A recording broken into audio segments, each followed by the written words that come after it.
بسم اللہ الرحمن الرحیم، الحمد للہ والصلاة والسلام علی رسول اللہ۔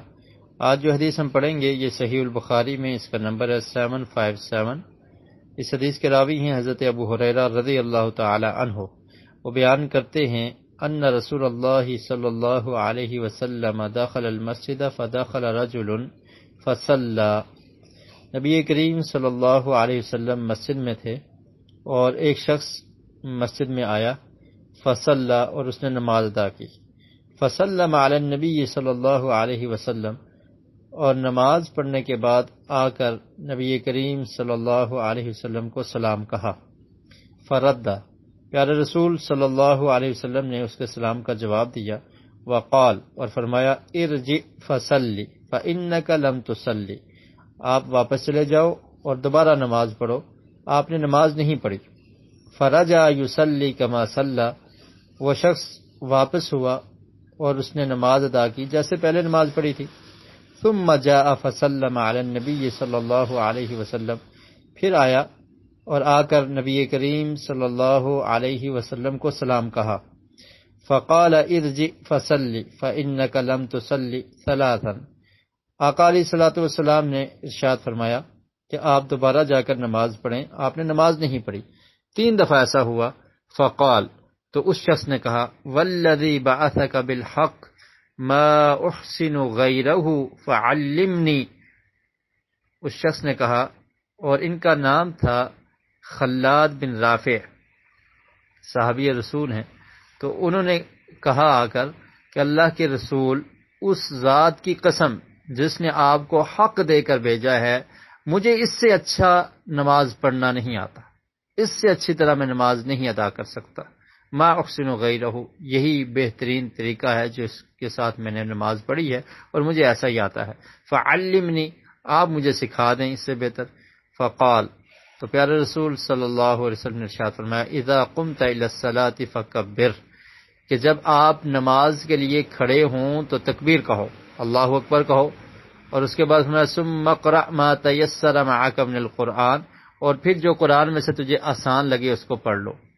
اور مسند احمد کی روایت میں ہے کہ آقا علیہ الصلوۃ والسلام نے فرمایا، ثم اقرأ بأم القرآن، کہ پھر آپ سورہ فاتحہ پڑھ لو، ثم ارکع، اور سورہ فاتحہ کے بعد آپ جانتے ہیں جتنا قرآن یاد ہے وہ پڑھا جا سکتا ہے، ایک سورت پڑھ لیں، کچھ آیات پڑھ لیں۔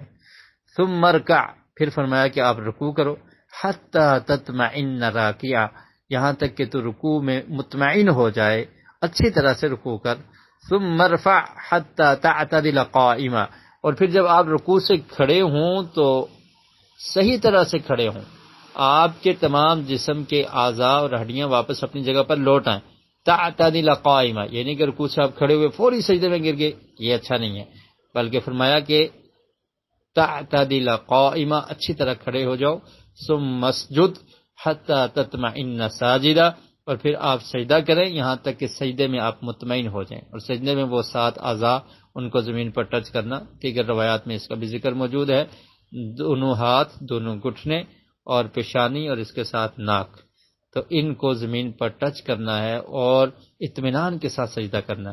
ثم ارفع حتی تطمئن جالسا، اور پھر بڑے ہی اطمینان سے سجدہ کرنے کے بعد بیٹھ جائیں، اور پھر اس کے بعد کچھ دیر بیٹھنے کے بعد یہاں پر دعائیں پڑھنا بھی ثابت ہے، اس کے بعد پھر دوسرا سجدہ کیا جائے گا۔ وَافْعَلْ ذَلِكَ فِي صَلَاتِكَ كُلِّهَا، اور پھر فرمایا کہ ایسے ہی اپنی تمام نماز میں کیا کرو۔ تو نماز میں کمی کیا تھی؟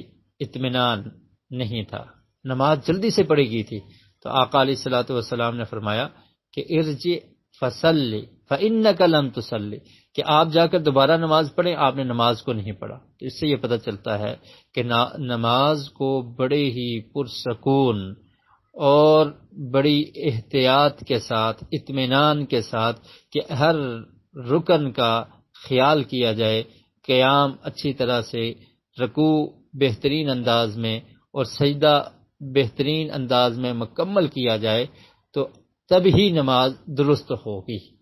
اگر نماز میں رکوع اور سجود کا خیال نہیں ہے، قیام، کھڑا ہونا اور پھر فوری رکوع میں چلے جانا، فوری سجدے میں چلے جانا اور جلدی سے پڑھنا، تو یہ طریقہ درست نہیں ہے۔ اور اس حدیث سے یہ بھی پتہ چلتا ہے کہ تھوڑی دیر بعد دوبارہ بھی سلام کیا جا سکتا ہے. جیسے یہ صحابی آئے 2 رکعت نماز ادا کرنے کے بعد آقا علیہ الصلوۃ والسلام کو آ کر سلام کہا، اور پیارے رسول صلی اللہ علیہ وسلم نے ارشاد فرمایا کہ جاؤ دوبارہ نماز پڑھو. دوبارہ نماز پڑھنے کے بعد آئے تو پھر حدیث کے کیا الفاظ ہیں، پھر آ کر پیارے رسول صلی اللہ علیہ وسلم کو سلام کہا. تو کچھ وقفے کے بعد یا درمیان میں کوئی چیز حائل ہو جائے، آپ جا رہے ہیں، کوئی دیوار آ گئی، کوئی پتھر آ گیا، دوبارہ ملتے ہیں تو پھر سے سلام کرنا یہ مستحب عمل ہے.